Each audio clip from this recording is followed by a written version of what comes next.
Here's a clip from Tarabuster with Tara Devlin.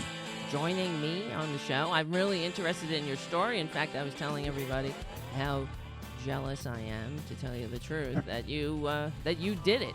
Because I keep talking about it, and every week, every time I do a show, I'm like, I scream at my grandmother from beyond, and I ask her why.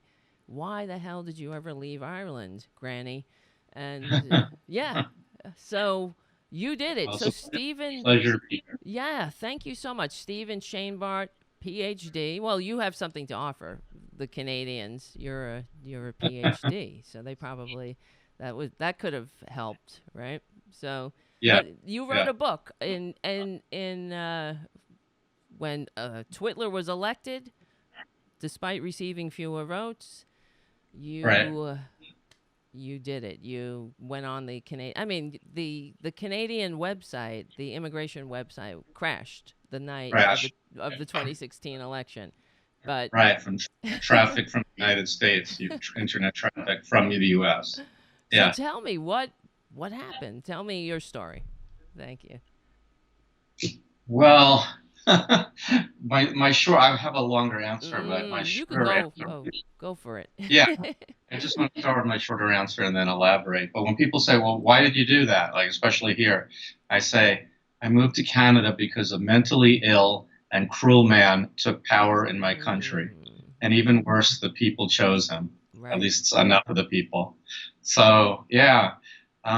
So you want to know the whole story? Well, yeah, I guess just give a background for the viewers who are listening now and watching now. So, Sure. Well, I am a native New Yorker. I'm born in Manhattan, and I've lived my whole life up until January of 2020 in New York. Manhattan, the Bronx, Long Island, and the last 20 years in Brooklyn. And in 2016, I thought to myself, I was one of the relatively few New Yorkers who thought this guy has a chance of winning. It's not impossible. Because in New York City, it's pretty much a bubble, and I knew very few people that liked him, and I think no one that thought he had a chance. But New York City is not the whole United States. Yeah. So I said, it probably won't happen, but it definitely could happen. Even the New York Times said, I think that the lowest point, they said he has a 9% chance of winning. Oh, and I thought, well, that's not zero. If someone said, the doctor said, do you have a 9% when the test results come back of having deadly cancer? Would you be like, great, nothing bad could happen to me? It's still 9%, Right. So that 9% came true. And so I decided. Wait, hold on one second, Stephen. Sorry. We have the music cue. We'll be right back with Stephen Shainbart. I actually did it, becoming a Canadian because of Trump. All right, we're back. That's how it works. I have to cut a cue for progressive voices, so that's our cue and blah, blah, blah. So that's what. If you hear the music coming up, then, just wrap it up, but we'll be right back. So we have another 10 minutes now. Okay, sorry. Go ahead. Okay. So I decided if he is elected that I would seriously consider I would look into the possibility of whether I could become Canadian. I didn't even know if I had a shot at it, what's involved. But then I spoke to my sister the night of the election as it was clear he was going to become the president. And she and I are close, and I thought, can I really do this? Because I wasn't going to contemplate it seriously unless it happened. And I have a 15-year-old son in Brooklyn, and it's not a simple decision. And I had talked with her for a while. We both were horrified. And she said, because she knows me, she said, I think you've already made up your mind. You just haven't admitted it to yourself. Yeah. So she was right. And then I called shortly thereafter a Canadian immigration lawyer. And I said, do I have a shot at this?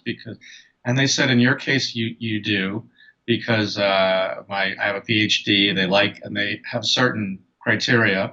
And the program that I went through is called Express Entry. There are other programs that will allow you to get to be Canadian, but that's a popular one, the one I did. And they look at things like your education level, your ability to speak English or French. They like your age in terms of being younger, which worked against me because I'm in my 50s. And so if I was 25, it would have been very easy for me.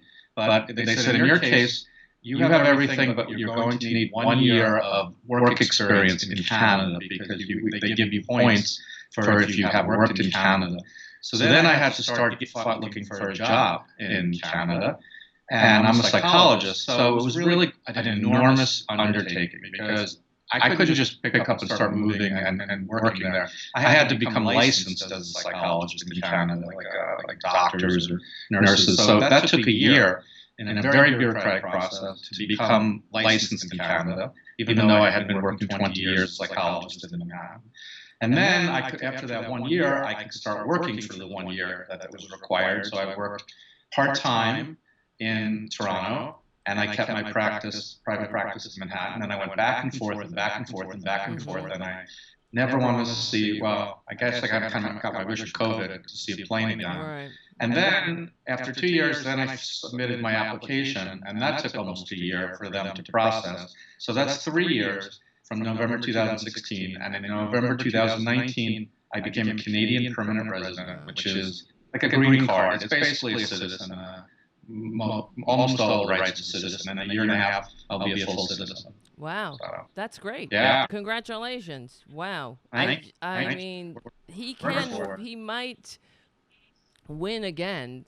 So that's why I was shocked as too, because when he won, despite receiving fewer votes, of course, but and I was one of those people that crashed the website of the. Oh, really? Yeah. Because my grandparents were from Ireland, so I could get Irish citizenship. So I'm always talking about getting my Irish citizenship and just getting the hell out of here. But the whole thing is, I have my whole family here, and I just don't do it. I think that's what kept a lot of people from actually doing it. Yes. Right. And it's like you were saying, it's so disturbing, because right before we started talking, I was talking about listening to Twitler's rally today and watching the people looking at their comments, and it's frightening. Because I was reading your background, so your family they were in the Holocaust. Am I correct? Right. That's correct. On my father's side, my father and my father's father was killed in Auschwitz, and I have other relatives that fled and hid and things like that. So yes. And like you said, if it's not 100% like. Right. Of course. Yeah. Right. Like Nazi Germany, but if it's even 10% as bad, it's. That's right. Yeah. Bad enough. It's bad enough. Absolutely. Right. Because I was just reading. We were talking about one of the first African American representative from Connecticut, who she was doing a virtual town hall, and she was Zoom bombed with all these racists. It's I read about that. Incredible. Yeah. Would that ever happen in Canada? I know they're not perfect in Canada, but and there's a lot of racism. They also have a racist history. Right, they do. And they have a big racist history, particularly against their indigenous people. They broke up families, and they separated them, and all kinds of things. They sent them off to boarding schools, and they're kind of trying to deal with that now. So they're not either, but I think overall their racism is less pronounced. Slavery, although it was legal in Canada, it never really became as widespread as it did in the United States. But even in the United States, it became very widespread in the northern states, in the blue states. It was more of a southern kind of thing. So Canada's more like, I guess, more similar to the blue states in that way, in that it was legal for a while, but it never really economically made sense. It never became widespread. That's true. But they have their problems too. Yeah. But at least they recognize it, and they're human enough to want to deal with it. That's one of the things about this country. I mean, I don't often quote Hitler, but he he said, I know, but one of the things he said is that democracy would never work in the United States because they're too racist. And I always think of that if we don't deal with our Yeah. racist history, it Yeah. won't work. It's Do you know something, a little aside? I read that Hitler got a lot of his ideas about how to implement racist policies in Germany from studying the southern United yes, States and the rules they had about what defines a human and who's yep, considered not white. And he based it on what was done in the U.S. yes, the Jim Crow Isn't that laws. Yep, amazing? exactly. Yeah, that Yes, was his inspiration. yes. So, Well, yeah. and I often think about the the our fathers, our ancestors fought in World War II, and then our African American brothers and sisters, they fought too and came home to a Jim Hmm. Crow Hmm. racist, you know, Hmm. uh, systemic Society. racist laws. Yeah. Right. And my father Right. told me a story because I live in New York, so and I my know. You're in Queens, right? yeah, I'm in Can I Queens. say, I don't know if I'm allowed to say, but Yeah. I'm from New York, and I'm so glad to be talking with somebody who speaks English properly. Right. Not a boot. No a boot. Not, right, and also the hint of the New York accent. It's delightful, and I feel like okay, finally somebody's speaking normally. Right. So Someone thank you. normal around here. No, it's good. I know what you mean though, because I was reading excerpts from your book, and then I was Oh, reading your whole back. I mean, it's interesting to me, and I also mm, it made me sad. I have to say, it just made me feel bad for myself. Not sad for you. I was happy for you, yeah, and also yeah, when with your son, of course, yes, you have a yes, child. You have yeah, to protect him. So right. Right. yeah. That's a lot of people don't understand. They think I just went and abandoned my family and that was it. But and of course I feel very badly about that. But two things. One is I thought of his long-term future. I thought I'll sponsor him. He'll become a dual citizen, so he'll have options if that 10% kicks in that we were talking about earlier, and it goes in a bad direction. I will be protecting him and Right. future generations Right. of my family. Absolutely. And the second thing is we have this plan to see each other every other weekend because I planned this was all planned before COVID. He Mm. would come up once a month for a weekend, and I would go to New York once a weekend. So I'd see him every other weekend.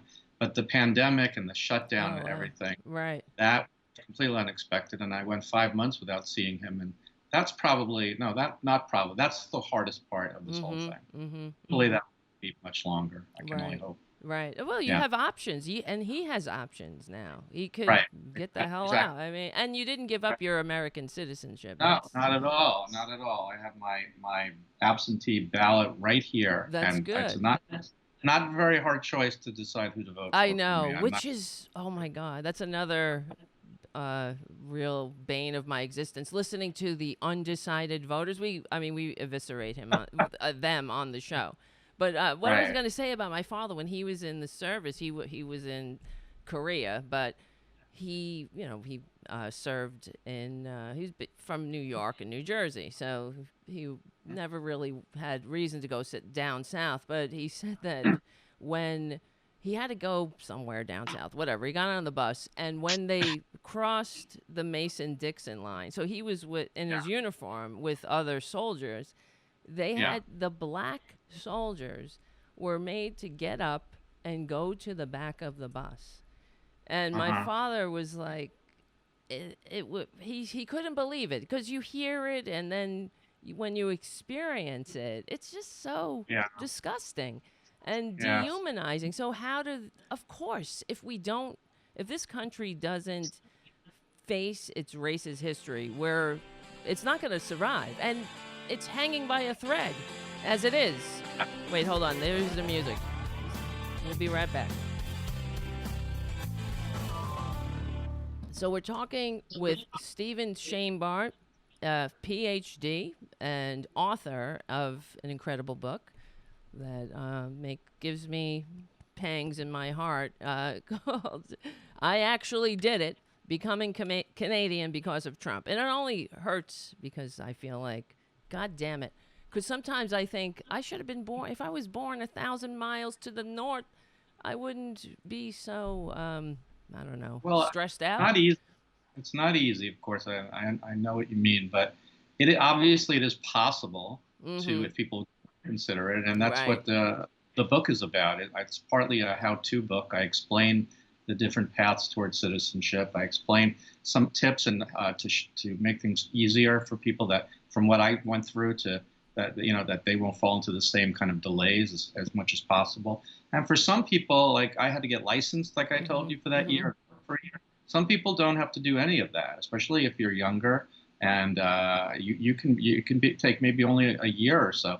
And other people though won't be eligible at all. It really depends on the applying to and path. But the book, I actually did it.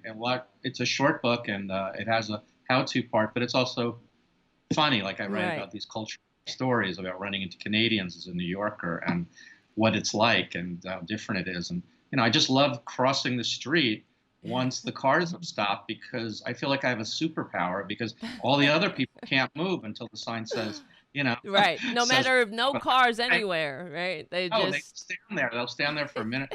And I have this superpower. I can just walk while everyone else is frozen in place. You're like, It's what wonderful. are you waiting for? There's nobody coming. That's New York for you, I right? crossed to the other side and I saw them people standing there. And I thought to myself, schmucks, there's not a car in sight. But Exactly.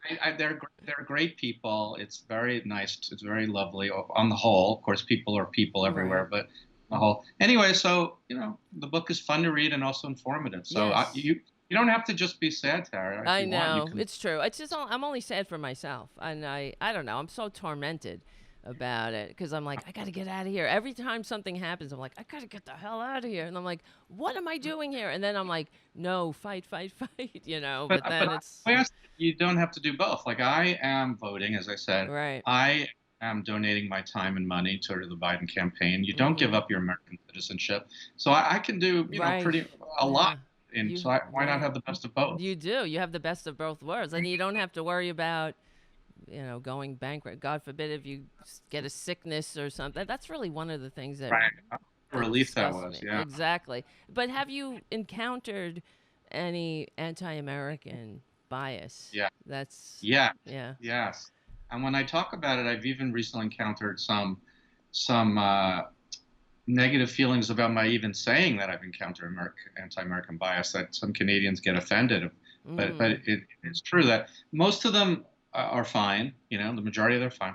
But a significant minority have no reservation, no hesitancy towards just when they find out I'm American, unleashing every horrible stereotype against Americans.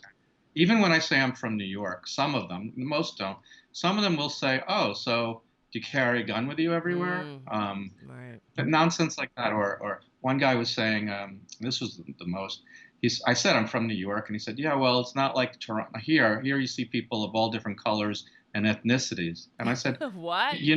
I just said I'm from New York, Right. And he said, well, from where we stand, it all looks the same to us over there. Right. And I thought, there are some very informed people. The majority of them are kind of neutral, but horrified about what's going on in the U.S., but not so much anti-American. But a sizable vocal minority will have any other group. It's politically incorrect. They would never speak ill of any other people from any other country. But if they find out you're American, it's like they can feel they can say whatever they want. Well, I'm actually a minority here, Right. Have you met any other expats from the United States? Yeah. Yes, I have. And one on Facebook we were talking about is in British Columbia, and he said he's from Brooklyn. Yeah. He's from East New York, and he said, "No, if I have to, I'll go back to my New York mouth, and I'll take it." And so, but I don't want to give the wrong impression. But most people, they love New York actually in Toronto. They kind of look up to it. And most people are fine. They're neutral. But there is a significant undercurrent of anti-Americanism with a small part of the population. Well, it's not like it hasn't been earned. This so-called president said that Canada is one of our enemies now. It's more dangerous than Russia. Exactly. That's in the book. It said, we're so screwed up. We have a president now who says Russia should be our friend and Canada is our enemy. I know.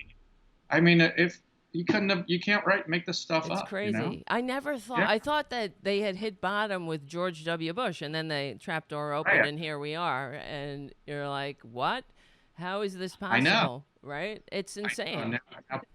people think he's like warm and fuzzy compared to. I I know. know. We were all longing for the days of just a Yeah. regular old Simple thing. illegal Yeah. war based on lies. So, right. Right.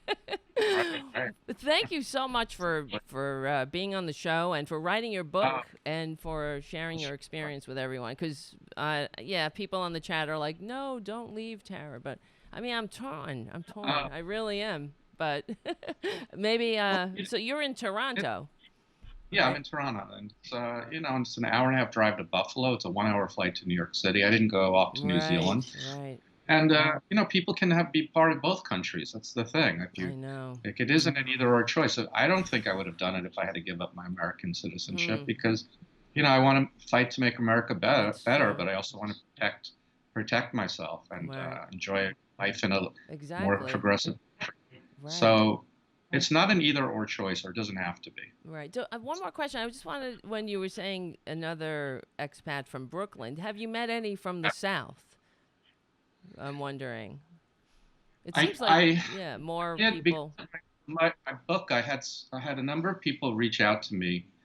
It was very touching to have my book touch them because I also have personal stories in it about my family and Mm-hmm. not only about my mother, and also that I did this. And I had one woman from Tennessee, a liberal Democrat in Tennessee, who's thinking about moving to Canada because she feels so isolated and different than people there. And I felt really, once I saw Mm, that Tennessee thing, yeah. my heart, you know. Right. So, and I'm in a position where I feel like I can give some advice to people if they do want to reach out to me, Right. So That's I great. have met some people more and more, especially since I'm with the book. People are seeing me on That's true. Facebook posting, and then they're posting back to me. And I have the Facebook webpage for the book. I actually did it, and I'm talking to people from all over, and it's nice. Mm-hmm. So No, that's great. Well, thank you. And yeah, now I know, every journey, well, it's true. Every journey just starts with the first step. When you took that first step, and then it's like, oh, okay, we're doing this. Yeah. and every time it was a great coping mechanism because every time that blowhard opened his mouth, Right. everyone I get angry and scared. People get, but it just made me more motivated to work Right. on my Oh my God. Canadian, Right. channeled productive energy rather than just boiling. I mean, I was angry, Yes. but you know what I mean? I was coping in a different way as well. That's great.